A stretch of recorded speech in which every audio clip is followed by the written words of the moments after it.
بصراحة يا جماعة عملت شوية محشي كانوا حكاية، مش هضحك عليكم.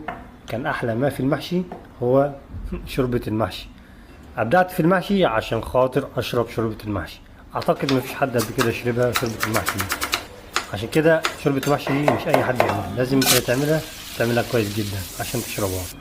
بصراحة يا جماعة كان فكرة حلوة وتركية جميلة جدا في المحشي في الشوربة بتاعته. وعلى رأي المثل، يا حبيبي المحشي استوى فوت لك صباعين في الهوا. أتمنى الفيديو يعجبكم ويعجبكم أكتر لو شفتوه بأدق تفاصيله على قناتي يوتيوب رامي سعد محجوب. أشوفكم في حلقة جديدة والسلام عليكم ورحمة الله وبركاته.